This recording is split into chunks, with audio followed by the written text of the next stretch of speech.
Atong sayron ng dugang pang mga balita sa Mindanao karong unang adlaw sa bagong tuig. Makauban nato si Cyril Chavez live sa Cagayan de Oro City.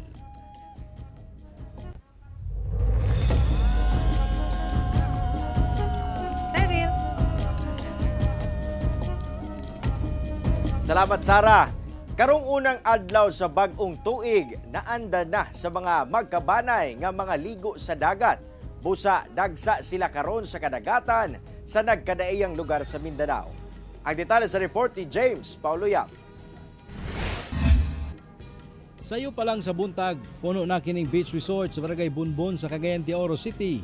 Sagad sa mga nangaligo, mga magbanay sama sa pamilya ni May Alberto, kinsa naanda na nga sa dagat ipadayon ang ilang pagsaulog sa unang adlaw sa tuig, kauban ng ilang mga anak. Diri mi naka-decide nga magligo kay mingaw naman po dito sa balay. Napod mi nabilin gamay nga pagkaon. Mura po damong pangbitbit diri. Tungod sa kadaghan sa tao, ang uban kanila midiskarte aron makaplastar sama sa paglingkod na lang sa balas. Hinoon bisan daghang tao, dunay mga lifeguard nga naka-standby. Naka-alerto sab ang mga personay sa Philippine Coast Guard sa lugar. Samtang sa gawas sa maong resort, ubay-ubay ang namaligya og pwedeng baon sa mga beach goer. Alang sa ato mga kapuso nga buot maligo og dagat apan wala nay balon. Ayaw na mo kabala ka pa tungod dinhi pa lang sa entrada sa maong mga beach resort.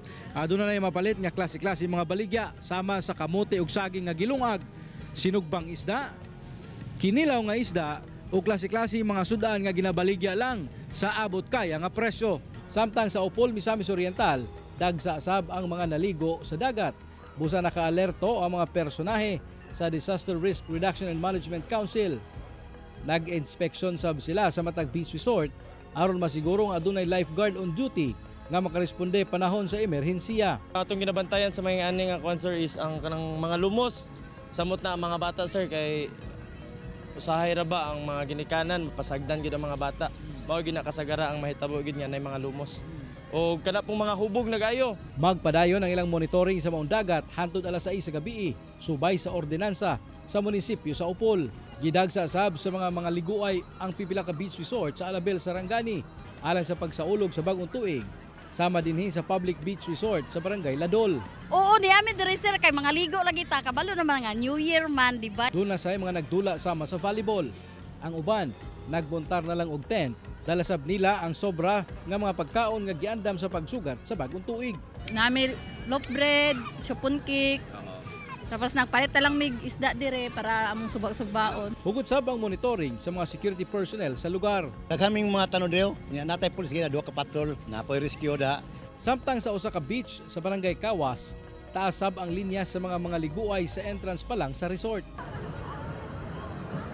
Midagsa sab ang mga nangaligo sa dagat sa usa ka public beach resort sa Turil, Davao City, kung asa dunay mga nagvideoke og nahimo daw extension sa ilang selebrasyon sa pagsugat sa bagong tuig. Hinoon, dunay mga miyembro sa auxiliary nga nagabantay alang sa seguridad sa mga nangaligo. Kauban si Makoy Sempron, James Paulo Yap, 1 Mindanao.